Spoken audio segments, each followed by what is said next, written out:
Assalamualaikum warahmatullahi wabarakatuh. Kita teruskan dengan latihan persamaan perakaunan.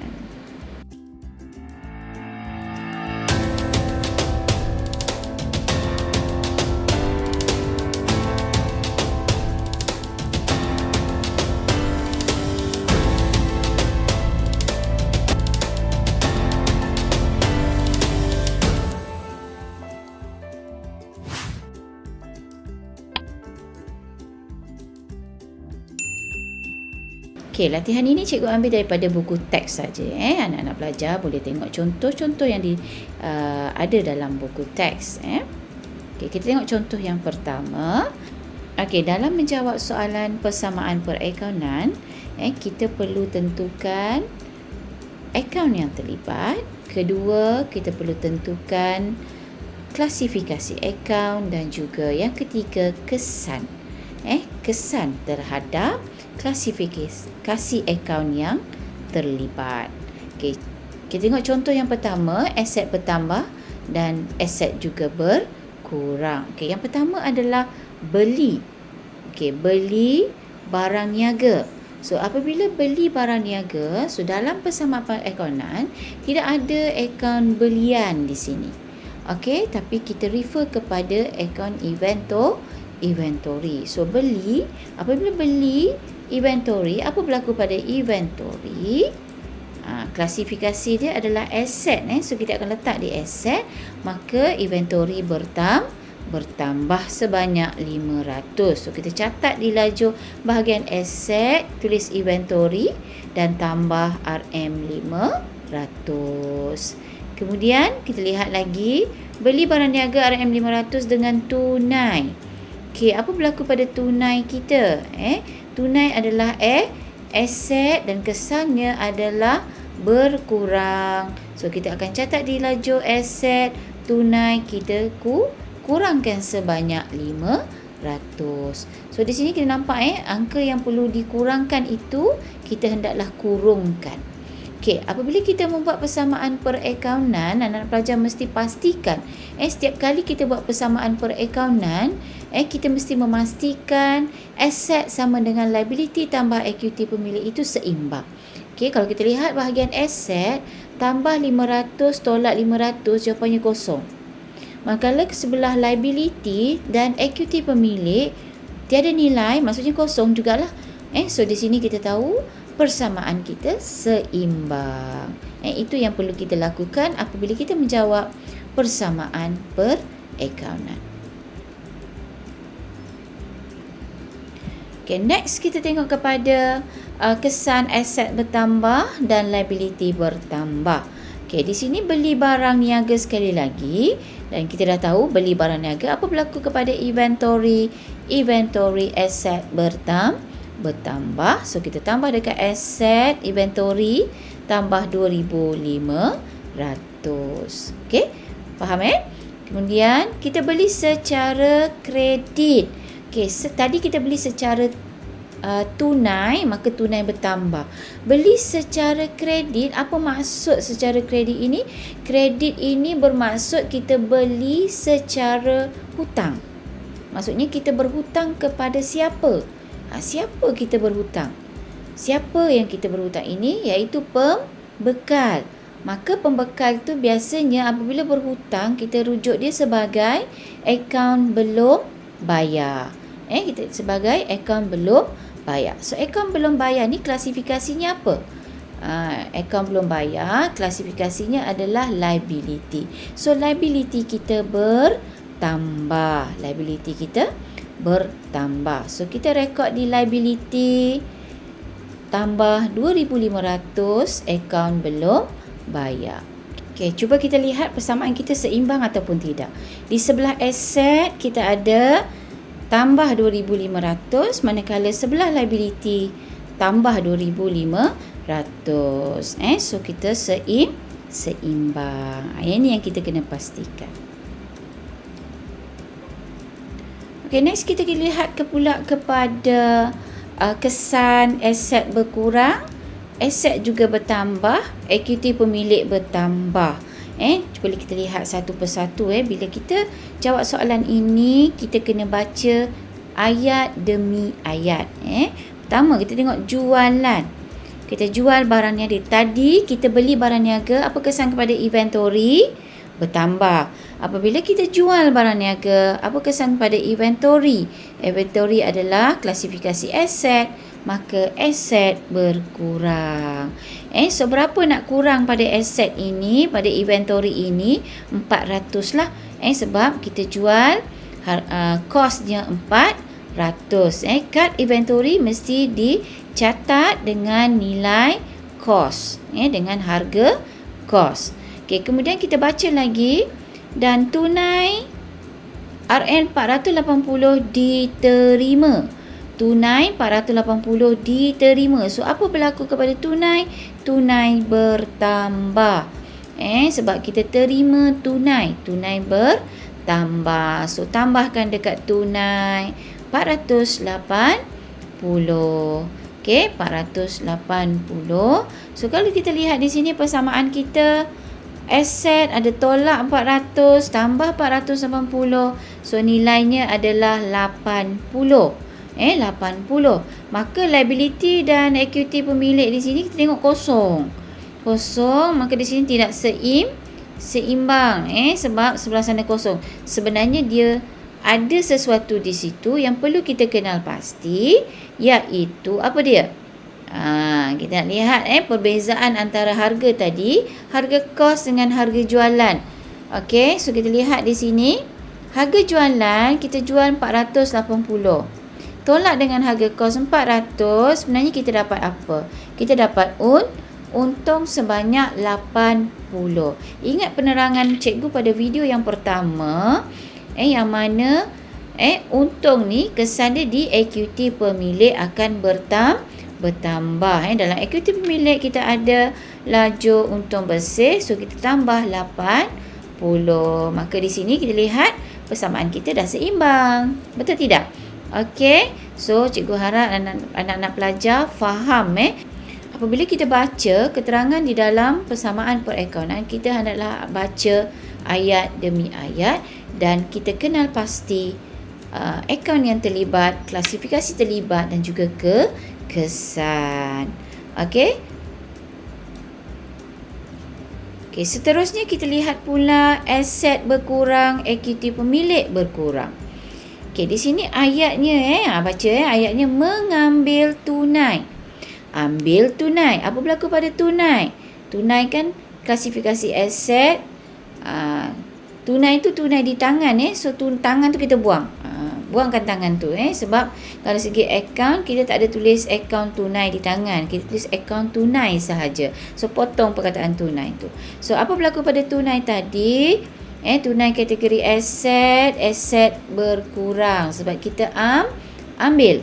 So di bahagian aset kita tolak 200. Kita lihat ayat seterusnya untuk kegunaan peribadi. Ingat penerangan cikgu yang awal, bila kita sebut tentang peribadi, kita kaitkan dengan ambilan.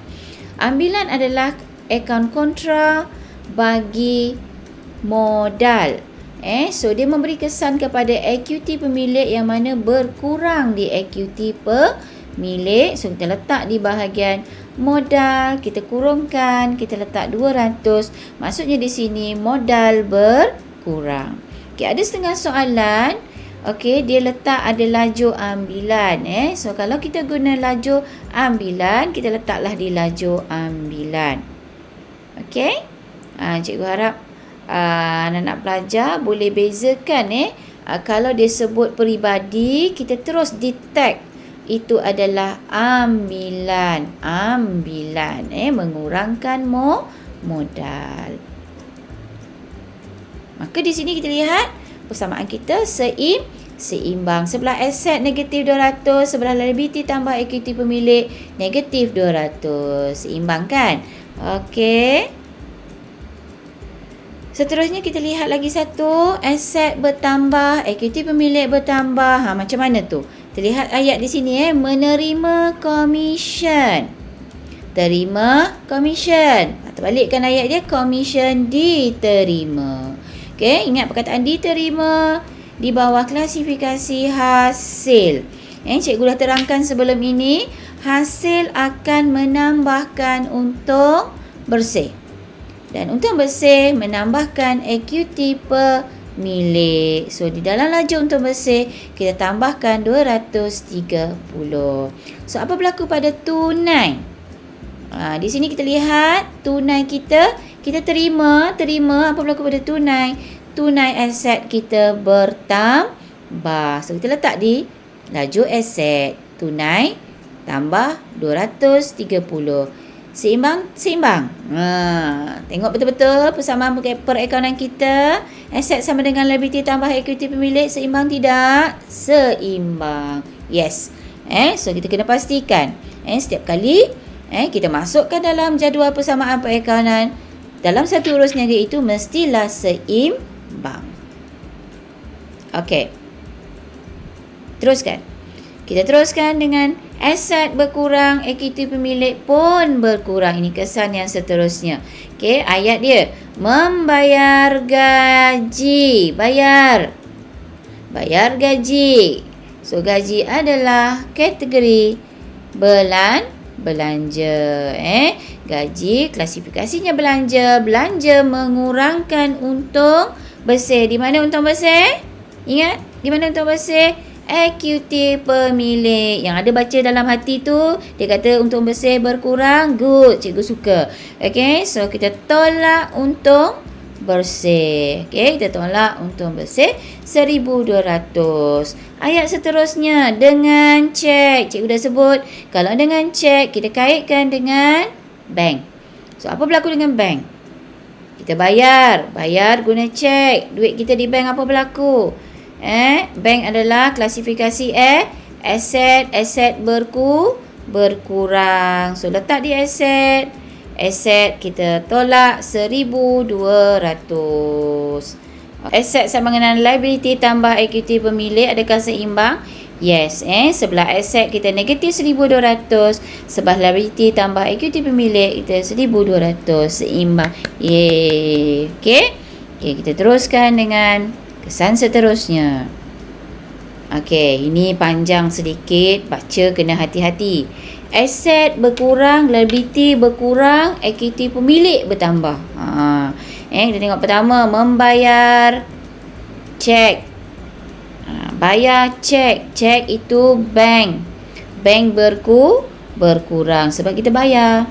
Kita bayar, berapa kita kena kurangkan bank? Tolak 4,000. Bayar 4,000. Dengan menggunakan cek, bank kita tolak 4,000. Kita bayar kepada siapa? Akaun belum bayar. Akaun belum bayar ni kita bayar 4,200. Hutang kita kepada akaun belum bayar 4,200. Akaun belum bayar adalah di dalam klasifikasi liability. Bila kita bayar hutang kita kepada akaun belum bayar, maka liability kita berkurang, hutang kita berkurang. Okey, so kita tolak di akaun belum bayar 4,200. Cuba tengok persamaan aset sama dengan liability tambah ekuiti pemilik kita tak seimbang, betul tidak? Cuba tengok, aset negatif 4,000, liability negatif 4,200. Baik. Kenapa tak seimbang? Di sini kita kena tengok beza. Bila ada nilai berbeza, kita tengok beza dia. So, di sini kita kena faham apabila kita jelaskan hutang. Hutang kita 4,200. Betul? Hutang kita kepada akaun belum bayar 4,200. Tapi kita bayar 4,000 je. So, ada beza 200. Apa 200 ni? Kita tak mampu bayar ke? Tidak. Pembekal dia akan letak di dalam invoice. Di dalam invoice ada satu ayat diskaun tunai. Diskaun tunai, maka apabila kita jelaskan mengikut tempoh, kita layak terima diskaun. So, ini adalah diskaun diterima. Okey, diskaun diterima, ingat cikgu cakap tadi, diterima itu apa? Adalah petunjuk bagi hasil. So, hasil Apa kesan hasil ini kepada ekuiti pemilik?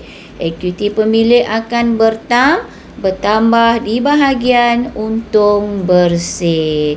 So, di situlah dia punca persamaan kita tidak seimbang tadi. Ada untung bersih tambah 200. Cuba tengok bank kita, aset kita ada negatif 4,000, liability tambah ekuiti pemilik, negatif 4,200 tambah 200 jadi 4,000. Okey. Cikgu harap anak-anak pelajar faham situasi contoh yang kita bincangkan ini. Okey. Dia nampak panjang sikit lah. So ingat apabila ada beza antara harga kita nampak yang kita bayar dengan yang kita hutang, di situ ada benda yang kita kena cari. Itu kena faham. Alright, so kita pergi yang seterusnya. Kesannya aset bertambah, ekuiti pemilik bertambah. Okey, membawa masuk. Membawa masuk tunai 6,000. Apa berlaku pada tunai bawa masuk tunai? Tunai itu di bawah klasifikasi aset bertambah. So kita letaklah di bahagian aset. Tunai tambah 6,000. Okey, sebagai modal tambahan. Modal tambahan di mana? Di ekuiti pemilik bertambah. Okey, di ekuiti pemilik bertambah. So letaklah. Seimbang-seimbang.